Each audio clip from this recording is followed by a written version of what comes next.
Hello, I am Brian Foster. Today we're talking about Spiritism, and today, Sunday, April 3rd, 2022. We're going to review two sections in the Spiritist Review from 1859, Selected Thoughts About Spiritism by Allan Kardec, and Hurdles for Mediums. Before I begin, let us have a short prayer.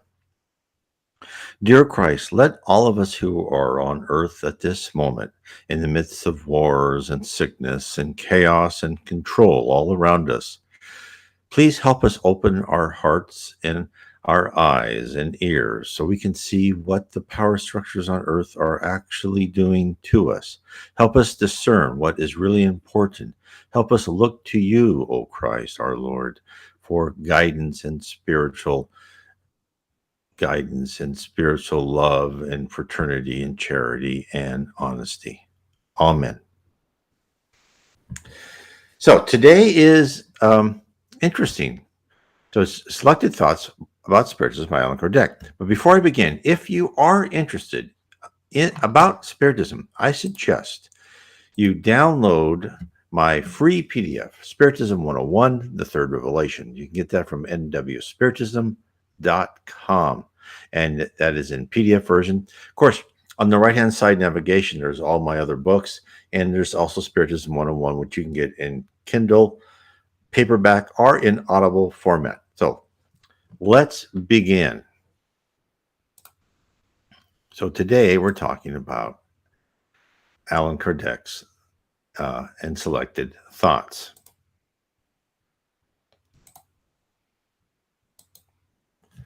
This is what Allan Kardec wrote: Spirit Aphorisms and Select Thoughts.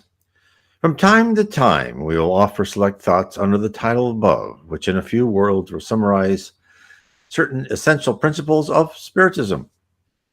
Again, remember, this is Allan Kardec, the codifier of Spiritism, the person who wrote the 1,019 questions, asking mediums in different geographical locations the same questions, and in not taking the answers unless they're the same or similar from different mediums who did not know about each other. And the spirits that talked to the mediums were all organized by the Spirit of Truth, as promised by Jesus Christ in the New Testament. So let's say what his summary of essential principles of Spiritism are. 1. Those who believe to be capable of avoiding the action of the bad spirits by the abstention of the Spiritist communications are like children who believe to be capable of avoiding danger by blindfolding themselves. It would be the same as affirming that it is preferable not to know how to read and write in order to not be exposed of the reading of bad books or to the writing of stupid things. Now, this is, I think, very pertinent to a lot of the pushback that Spiritism have had from organized religions. So organized religions, especially the Catholic and the Christian religions, the evangelical religions, say over and over again that if you talk to spirits, you talk to demons. Now, first of all, many angels and prophets in the Bible talk to people, and there are many wonderful Christian prophets today, Kat Kerr, and others, Hank Kuhneman, just to name two, who have visions and who get communications from spirits. Now, they don't talk to demons. They believe they're talking to God or Jesus Christ, but that they're talking to someone, no matter who they are, they're talking to something on the other side. And all Spiritism does is it presents to you the fact that there is communication from the other side going on. And that what it does is it gives you the capability and the knowledge to discern if those are inferior spirits or superior spirits. And that is really what is happening, is that, yes, they have a good point. The Catholics and the evangelical religions have a good point of be careful talking to spirits. I absolutely agree. But talking to spirits is going to be a fact of life. More and more people are going to be mediums. The spirit world has decided to take mediumship out of the hands of organized religions and put it amongst the people. So the words do come out. And as they came out in Spiritism, as codified by Allan Kardec in the 1850s. Therefore, you really can't avoid it, because to understand the world that we live in, we must understand that we're all inspirational mediums, as Allan Kardec said in the Book of Mediums. What I mean by inspirational mediums, I mean that we have spirits talking to us and we subconsciously hear. And what we think isn't our idea could be, as it's said many times, not really our idea, but an idea from a spirit. Now, we have ideas coming at us from spirits who wish us the best, wish us to be good and kind and charitable. And we have ideas from spirits who want us to be mean and envious and hatred and money grabbing. Now, so we all talk to spirits. We just don't know we're talking to spirits, and we don't know we're being affected by spirits. It's like groups of kindergartners in first grade. They may be all just fine, and then one little troublemaker comes in and starts doing something bad. Then they all copy them. That's just kind of human nature. So Spiritism is here to tell us how we guard against it, and that is filter everything through our conscience, our set of divine laws given to us by God. Everyone has it. Not everyone follows it, as we can see by people who are criminal and psychopaths. They will learn eventually. They have a conscience, they really do, but they have very effectively put up a defense against it. It will not last. Okay, let me carry on. The one that receives bad spiritist communications, verbal or written, is under a bad influence. Such an influence is exerted on the person, irrespective if the person is writing or not. The written text offers the means of proclaiming the nature of the spirits that act upon them. If the person is fascinated enough to the point of not understanding the communications, others can open their eyes. Again, and this is, I come back to this theme over and over again. The difference between Spiritism and spiritualism, which spiritualism does believe in the spirit world, God bless them, is they don't really discern the levels of the spirits. And that's what's so important. And I don't blame anyone, because if someone is a medium and they talk to a spirit, the natural idea is to go, oh, I'm talking to a spirit. I'm talking to someone on the other side. They must know so much more than I do. And yet Spiritism tells us that's not the case. You are who you were when you pass over from the physical to the spiritual world. You don't become this great genius in this point of light. You are still somewhat ignorant. Now, the higher spirit, the more mature the spirit is, the more knowledge and wisdom you gather. So that's why it's important to read the Book of Mediums, so you can discern the level of the spirits that's talking to you. Okay, a third point. Does someone have to be a medium in order to write an absurd? Who can tell that among all the ridiculous or bad things that have been written already, there aren't some which unsuspected writer, led by some malevolent or gesture spirit, represented the role of an obsessed medium through his writings? And yes, there are many writings. In fact, I see many writings from people who think they're talking to spirits that have gems of truth in them, but aren't true. The Urantia book is a great example. Many people love the Urantia book, and I've read it, and it's very interesting. But there's many off things about that. Their idea of the universe and God and all these things. No, it's not what higher spirits tell us who are on the management team of Jesus Christ. Not to say it's not entertaining and there's not some truth there. That spirit who influenced the writing of the Urantia book did their best. Okay, next. The good but ignorant spirits confess their insufficiency regarding something that they don't know. The bad ones pretend to know everything. Now, isn't that just like life? There's always people that say, I know everything. Of course, they know nothing. And as one gets older, like me, the older you get, the more you know, less and less. And that's another way of thinking about our modern society's attitude towards spirits and spiritism. We are told by modern society that we are alone on earth and that we might as well dedicate ourselves to personal pleasure and our desires because there's nothing else out there. Everything has not perfectly been able to prove in a court of law is meaningless. Well, I understand. I understand that point of view.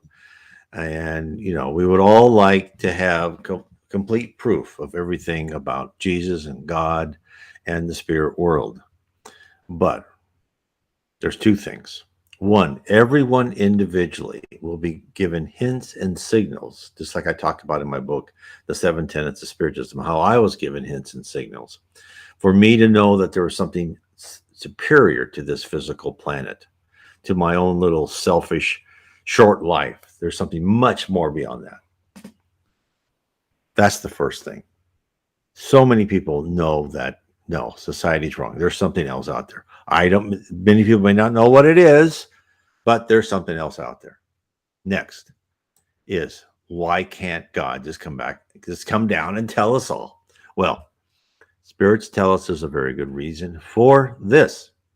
And that is because our job is to figure it out. Is a teacher going to tell you all the answers to the test? No, they're not going to tell you the answer to the test. You're going to have to do some work on your own. We're going to have to do some work on our own. We are going to have to look at God and find God and Jesus in more and more things, and understand that we do have a set of divine laws. There is a divine set of morality. There is no such thing as relative morality. That is a vehicle to take us all off the right path. They want us on the wrong path. Now, for instance, let's say tomorrow, Jesus comes down and say, I am Jesus, and look at my power. I can walk on water. I can cure the sick. I can send you back to the spirit world anytime I want to. And there's such thing as karma and reincarnation.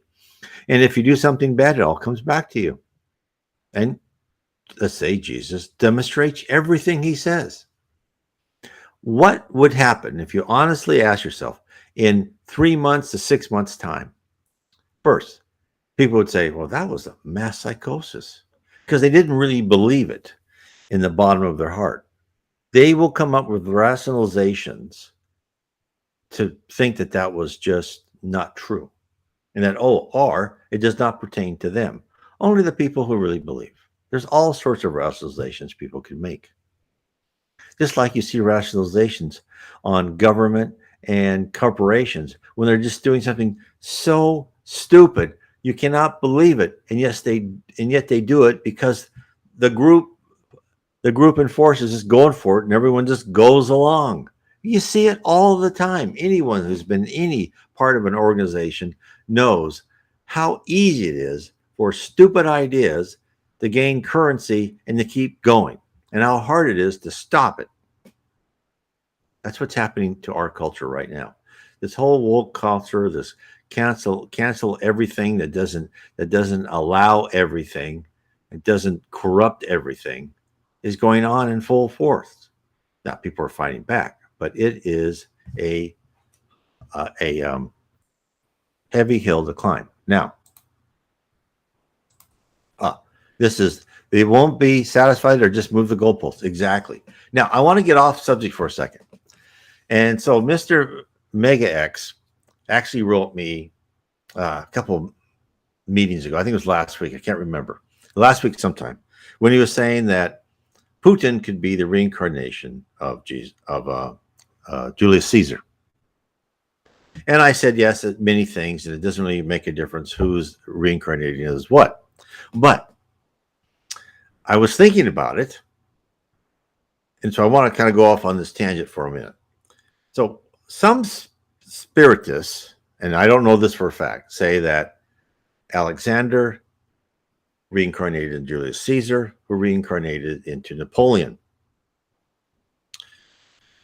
So Napoleon's job, and if you read about Napoleon's job in the book On the Way to the Light, Napoleon's job was to reorganize France after the chaos of the French Revolution.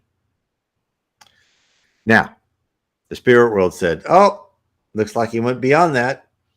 As soon as Napoleon attacked Egypt, they go, okay, he's going beyond his task, right? That's not working, because he's such a genius. In fact, I was reading one part where I think it was the English or some intelligence agency was following him, and they called him the Torrent. And they called him the torrent because there was a torrent of, he was always working. And the guy who was spying on him recorded what he did in Malta. He was like on Malta for 1 or 2 days. He reorganized the constitution of Malta. He redid the laws of Malta. He was just like always there reorganizing. In fact, he left the Napoleonic Code, which many nations follow today. He did do a good job of reorganizing France. He just went beyond his task, just like probably Julius Caesar did and Alexander did. The spirit world doesn't want people conquering things. But the interesting thing is that I just wanted to point this out and let anyone decide what they want to, because I don't know this for sure at all. This is just kind of fun speculation, is that Putin came after the complete disorganization of Russia. In fact, there was a spirit called Shonar, who was talked about by the Reverend G. Valwin, whose job was to go into nations that have been completely devastated. In fact, Shonar went into Russia many times, like after the Mongol invasion and other things, and to try to start to bring them out of chaos. He wasn't the main force. So, as an example, Shonar was sent into France to pave the way for them to enable Napoleon to come to really reorganize that society after the French Revolution.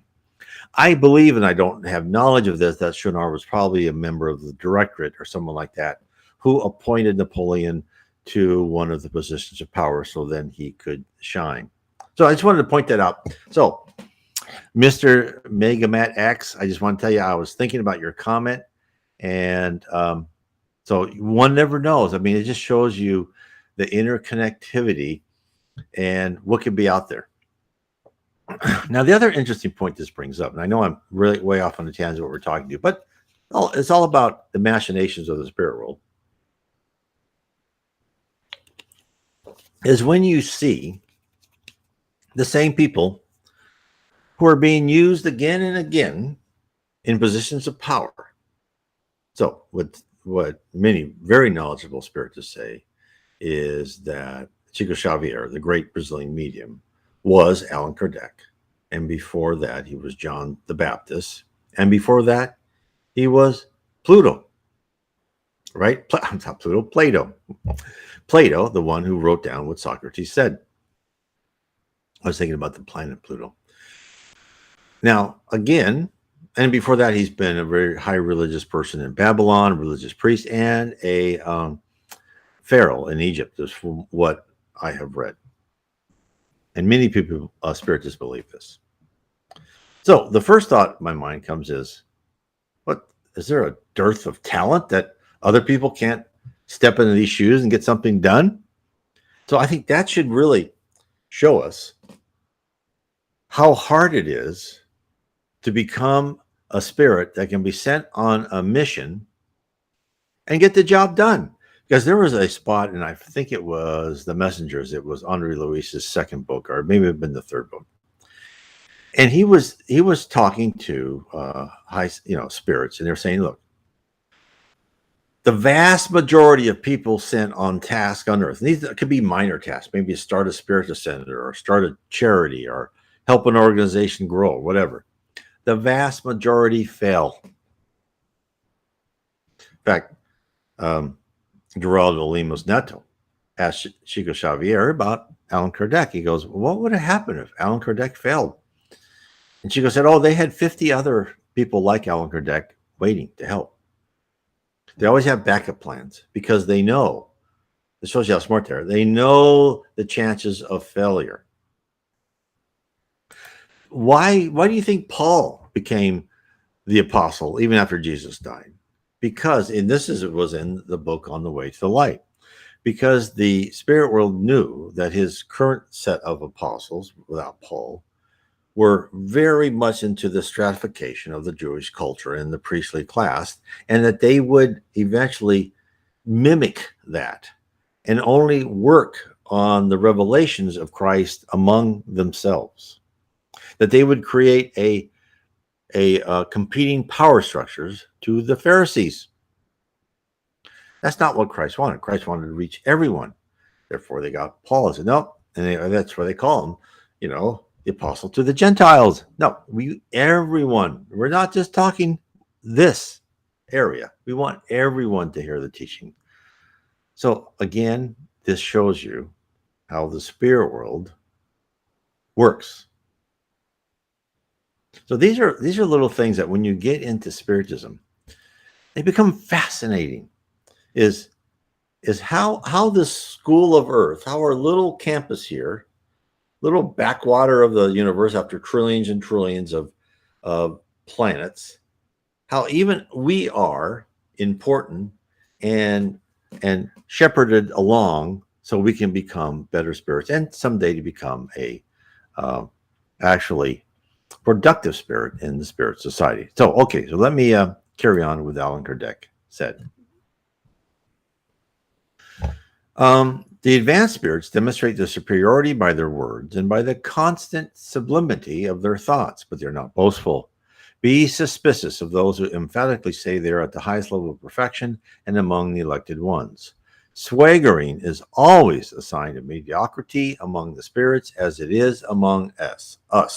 And I cannot agree more. I have been in mediums meetings, and I can tell you, if you are in talking to a spirit or in a mediums meeting and a spirit is saying all these self-aggrandizing statements, or on the other hand, they're talking about you like, oh, you are so wonderful, you've done so many great things, and just flattery after flattery. Either one of those things, just there's something wrong here. High spirits are going to tell you the truth. High spirits are going to come in and say, I think you need to improve on this. I've heard this. They say, okay, you're doing an okay job. This is a group of mediums. And this group of mediums meet every week. They work during the week. They meet at night. They go like from 7 to 10 or 11 o'clock at night. I mean, these people are doing things that no one else does. And the spirit says, okay, you're doing okay, but you need to study more. You need to work harder. Another guy I heard talking at a Spiritist, he was a medium, and he was on a business trip. And he was at a restaurant drinking a glass of wine. He says, oh, it's so nice to finally relax, not do anything. And then the spirit said, oh, no, sorry, you are always on call. And he says, okay. He just laughed. I mean, that's the way it is, you know. You're working. The spirit world is not the Elysian fields, right? They're not where you're going to sit down in your comfy chair and drink cocktails with little umbrellas in them. Now you're going to go there to work. Now it'll be fun work. You're going to enjoy it. You're going to be with the greatest people ever. But it's not a place of leisure. You can make it that. You have free will to do nothing. But that won't last long, because then you'll never rise up. Because you'll want to do things. One more story on that. Chico Xavier was told they want him to write books, right? And when you mean write books, he meant psychograph books and spirits. He goes, yeah, we want you to do at least 50. He ended up doing 450, by the way. So, okay, he got to 50. Okay, what do you want me to do next? No, get to 100. He got to 100. He goes, no, actually we want you to do 200. And he says, and he goes, another 100?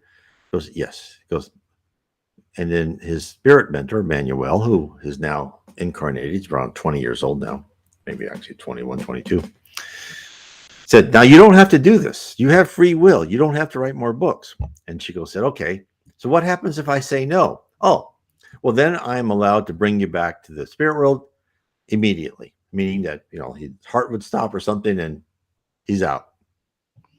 And Chico laughed. He goes, no, I'll keep writing books. Because, he just wanted to, see what Emmanuel would say. That's the way it is. And, and of course, many spirits, what I've read, and I've been in mediums meetings, they rebel against this. Because it's full of love, but they're also no nonsense. And you can tell that they try and do the best they can, but it is, and they have fun and they have good conversations and all that.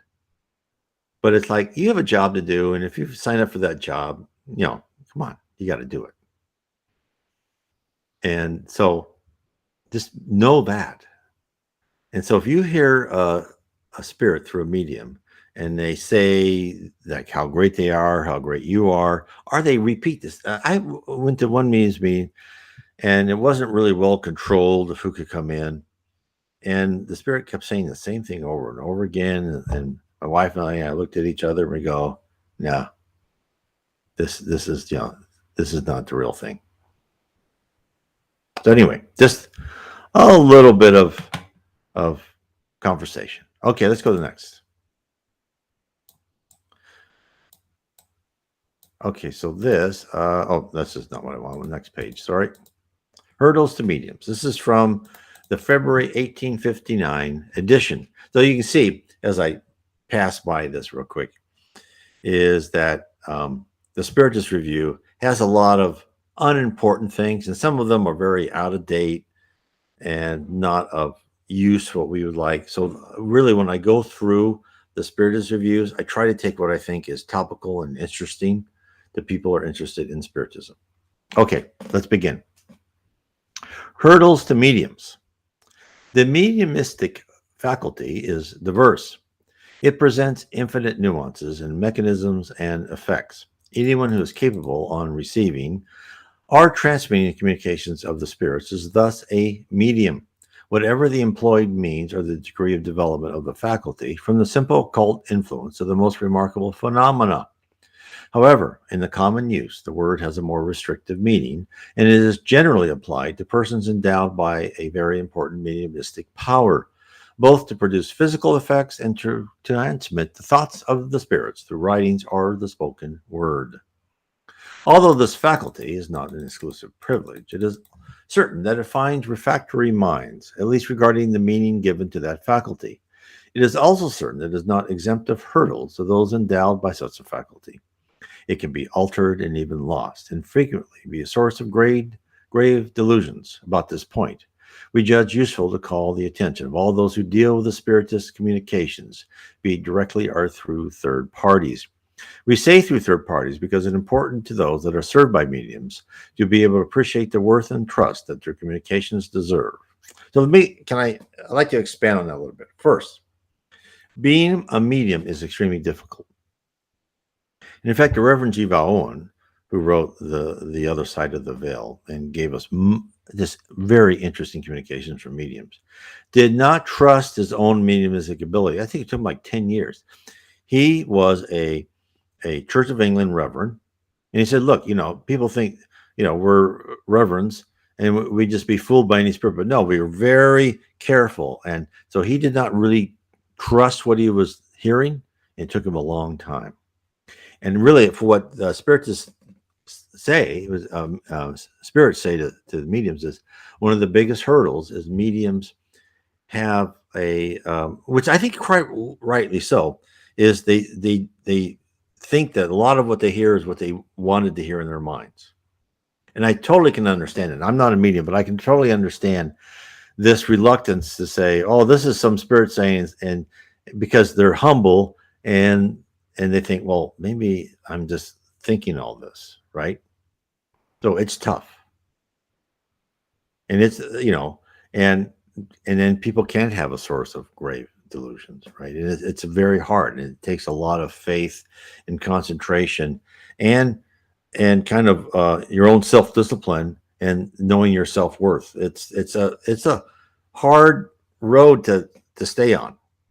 So especially don't be too mean to mediums, because they have a hard time, and people think mediums should know everything when spirits tell them that, oh yeah, how come this didn't happen on February 1st like you said it would? Well, because first of all, spirits don't talk in dates. They talk in signs and signals, because having the communicating and taking a date from the spirit world to the physical world on earth is extremely in inexactness. And I've actually written an article. I think I've done a video on the hard part of relating dates in the spirit world to the earth time. There's no time in the spirit world. No, there's events, Now, those you say, okay, yeah, after this happens. So you see a lot of mediums say, yeah, we'll say, well, yeah, after like there's going to be a volcano in this area, and after that volcano, something's going to happen.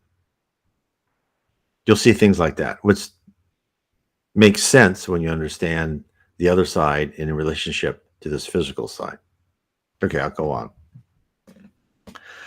In order to notice the state of affairs and understand what we are going to say, it is necessary to refer to the fundamental principle that there are all degrees of benevolence as well as wickedness of knowledge and ignorance among spirits, that they pullutate around us, and when we think that we are alone, we are incessantly surrounded and nudged by those beings, some with indifference like strangers, others that observe us more or less benevolent intentions according to their nature. The proverb, each sheep seeks its flock, has application among the spirits as well as with us, and possibly even more with them, since they are not under the influence of social prejudices. If such a precept, however, sometimes confuses individuals of very diverse tastes and cultures, such a confusion is only material and transient. The similarity or the divergence of thought will always be the cause of attraction or repulses.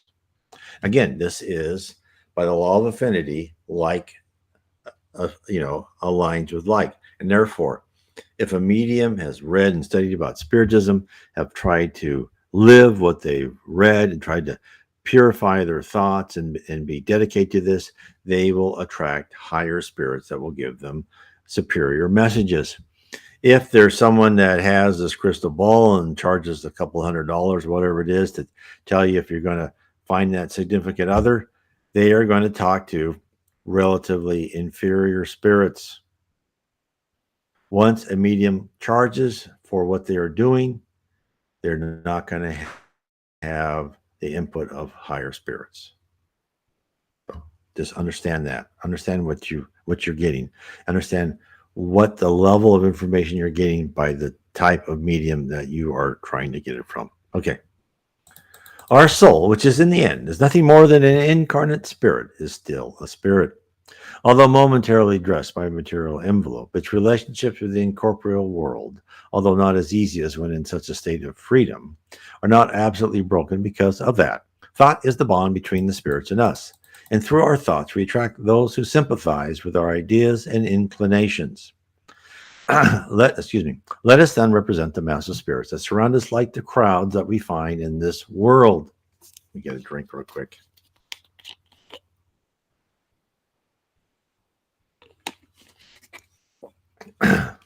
Everywhere we intend to go, we find people attracted by the same tastes and desires. In the meetings of serious objectives, we find serious persons. In those of frivolous objectives, we find frivolous persons.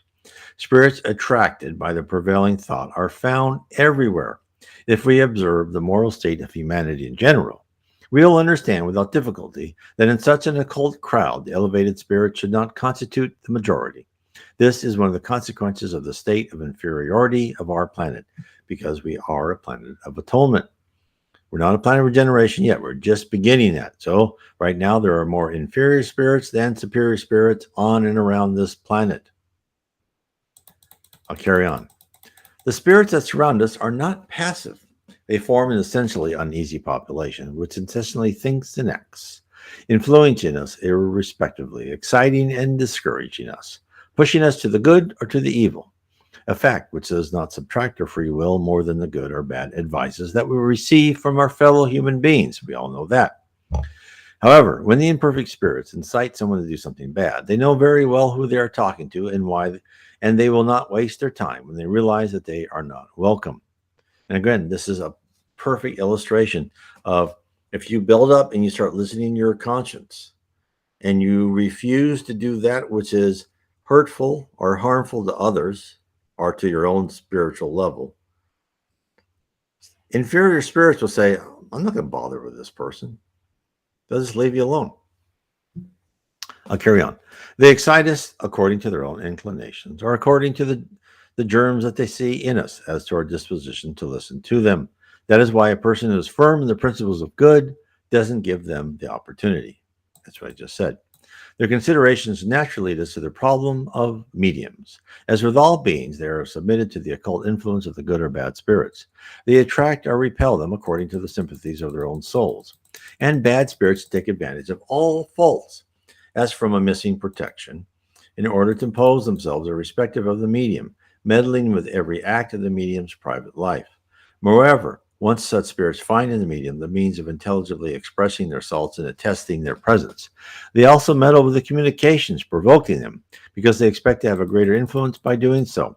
Then, becoming the masters of the medium, they act as if they were at home, sending away the other spirits who could create any difficulty to them according to the need. They adopt the names and even use the language of those with the objective of deceiving. So, let me give you an example. There's this one medium, a wonderful medium, very useful mediums medium. She had a husband who she's very jealous of. And so when she went asleep, these two lower spirits would fill her mind of everything bad her husband was doing. It's, oh, your husband flirted with this person, or your husband did this. And it got to be, it just distracted her. And this is what they were trying to do. They were trying to distract her from doing her job of being a medium. And so finally she has asked some higher spirits, can you help me?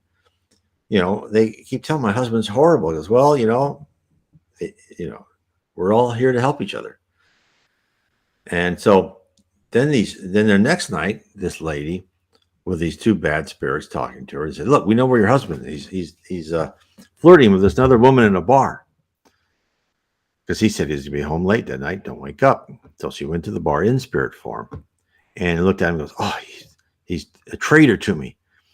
And so then the high spirit met her and said, no, look, yes, he's not perfect, but part of your task here on earth is to help him. Try to be understanding and help him get on the good path. He is doing something wrong, absolutely. But we are on earth and we are married, not because that other person should always be perfect, but our job is to help them fulfill their potential to becoming better. And our job is to learn from them to fulfill our potential to becoming better. So if you expect marriage or any type of relationship just to be a bed of roses all the time, that's not why you're on earth. You're not on an advanced planet where people don't do this. No, you're on earth. Accept where you are and learn from it. Okay, let me carry on. However, they cannot represent a role for long. In contact with a more experienced and forewarned observer, such spirits are soon unmasked, a medium who understands who they're talking to. If the medium allows to be dominated by such an influence, the good spirits stay away from him or absolutely do not attend when evoked or even come with certain antipathy, since they see that the spirit is identified with the medium and that, so to speak, is settled in, can alter their instructions.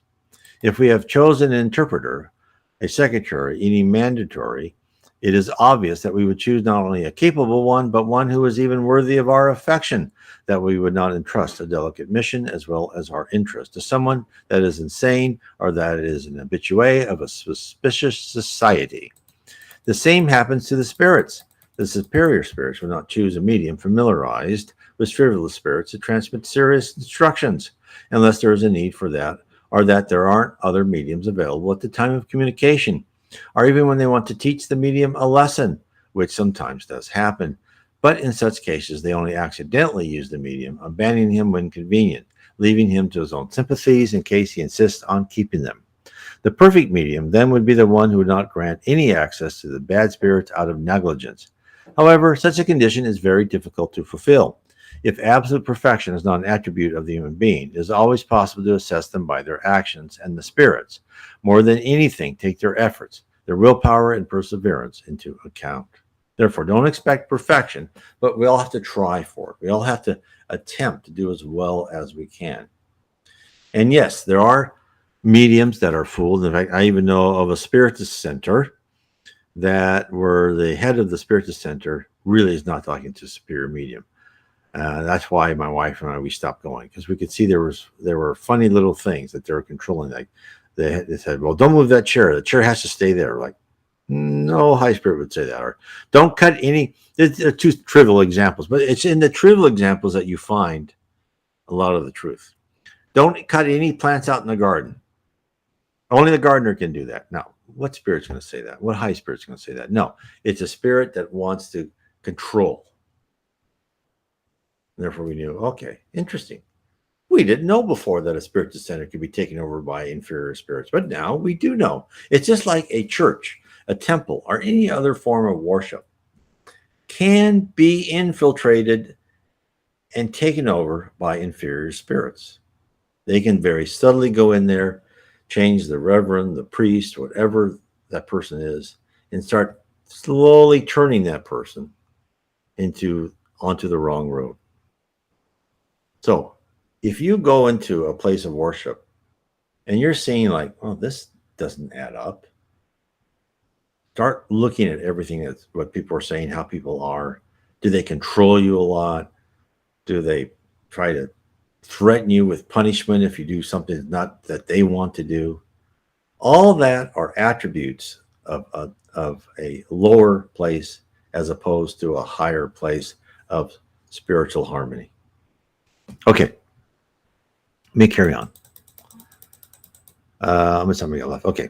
Thus, the perfect medium would not have but perfect communications in terms of truthfulness and morality. Since perfection is impossible, the best medium would be the one who would give the best communications. It is by their works that they can be judged. The constantly good and elevated communications, in which not a trace of inferiority could be detected, would undoubtedly be a proof of the moral superiority of the medium, because they would attest happy sympathies. Due to the simple fact that the medium is not perfect, frivolous, impostor, and liar spirits may meddle with their communications, altering their purity and leading the medium to stumble as well as those who seek their help. This is the highest hurdle of Spiritism, whose seriousness we don't disguise. Can it be avoided? We say out loud and clear, yes, we can avoid it. The means is not hard, only requiring good judgment. The good intentions and morality of the medium are not always sufficient to prevent the prying of frivolous, lying, and pseudo-wise spirits into communications. Besides the spirit of the medium's own fault, the medium can also provide entry to those spirits through other causes, from which the most important is the weakness of character and an excessive confidence in the invariable superiority of the communicating spirits. Such blind confidence resides in a cause that we will explain below. If we don't want to become victims of those frivolous spirits, it is necessary to assess them. In order to do this, we have an infallible criterion: common sense and good and reason. Again, this is where we said this is so important. This is where people who are really involved in spirituality as opposed to spiritism, that they evaluate who they're talking to. I know this one medium that another medium asked them to come along and help us communicate with the spirit. And she said, well, do you know who you're talking to? You know what level that person on? And then the medium got really angry and defensive, which is a red flag right there. If they're angry and defensive, saying, oh, you can't question my spirit I talk to. Well, no, you should, and you can. That means they're too in love, was thinking that they're just so feeling so good to be talked to by a spirit. That it doesn't work that way. So let me go on. We know the qualities of the language characterizing the really good and superior individuals among us are the same as with the spirits. We must assess them based on their language. It would never be too much to repeat what characterizes the language of the elevated spirits. It is permanently dignified, noble, without swagger or contradiction, exempt from trivialities, and marked by an accent of unaltered benevolence.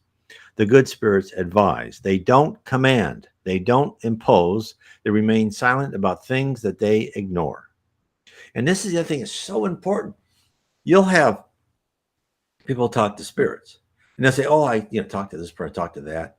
And yet you'll see them thinking, well, no, that's not really what Spiritism says. Like there's some wonderful prophets that say, oh, no, there's no such thing as reincarnation. And yet when I look at their communication with the spirit world, I said, yeah, no, they're having communication with the spirit world. There are truths they're getting. But what we expect here on earth is that if we talk to someone and that someone is very knowledgeable and we say something that is patently false, we would expect that knowledgeable person to say, forgive me, but no, that's false, and this is why it's false. That's not the way they work in the spirit world. This is like Edgar Casey, that very famous American medium back in the early 20th century. He was a good Catholic. He did not believe in reincarnation. The spirits never said, Edgar, you're wrong. No, what they did is they let him channel different, past lives of people, different things. And as he channeled, then he knew about past lives of people, I should say, and finally said, "Oh, yeah, there's reincarnation." They let you figure it out. It's like a good teacher. It's not going to say, "No, no, that's the wrong answer. This is the right answer." That right answer may be fleetingly remembered, but it would not be put into the foundation of your character. And it's the same way with us. They're not going to tell us things that we are ignorant about. They'll guide us to learn about them. They may say some things, say, you might want to think about this.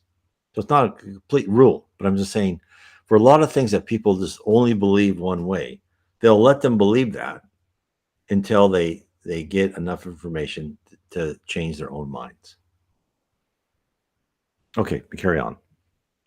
The frivolous spirits show the same level of confidence about things they know and things that they ignore. They respond to everything without any concern for the truth. In a supposedly serious message, we've seen them placing Caesar in the same period as Alexander, with an untouched audacity. Others affirm that it is not Earth that turns around the sun. In short, every gross or simply inconvenient expression, every indication of pride and presumption, every maxim contrary to the sound moral, every scientific heresy is to the spirits an incontestable sign of their evil nature, of ignorance or at least frivolity, similarly to what happens with human beings. Hence, it is necessary to weigh in at everything they say, pushing it through the window of logic and common sense. This is a recommendation incessantly made by the good spirits. They say, God has purposely given you reason. Use it so you know what you are doing. How many times have we said that to our children? Can you think? I'll carry on. The bad spirits fear examination. They say, accept our words and do not judge them. If they were consciously telling the truth, they would show no fear of light. And what do we, if you hear that back, that's my cat. And what do we see in our current culture? You cannot go against what we say. If you do, we're going to cancel you. We're going to punish you. Boy, when you hear that, the light should come off. Say, okay, they're defensive because they don't know what they're talking about. They can't defend their own ideas, and that is should be a red flag. If someone is saying you either have to agree with us or we're going to destroy you, that's when you know you're on the right road, because they are ignorant and little. Now, my cat is on because he's the type of cat, if there's a closed door, he will cry until he gets on the other side of the door. Then when he's on the other side of the door and it was locked, he'll cry, he gets back on the other side. Usually he stays here, sleeps, and doesn't bother, but he's hearing noises outside. So that's what you're hearing. I'll carry on. The habit of scrutinizing the simplest messages from the spirits, of assessing their worth from the point of view of the content and not the grammatical form, to which they give little importance, does naturally keep away the spirits of ill intent, and would not uselessly come to waste their time, since we reject everything that is bad or may have a suspicious origin. However, when we blindly accept everything they say, we kneel before their pretense wisdom. They do what human beings would do, abuse us. So if you're being abused by a spirit in any way, that is not a superior spirit. That is an inferior spirit.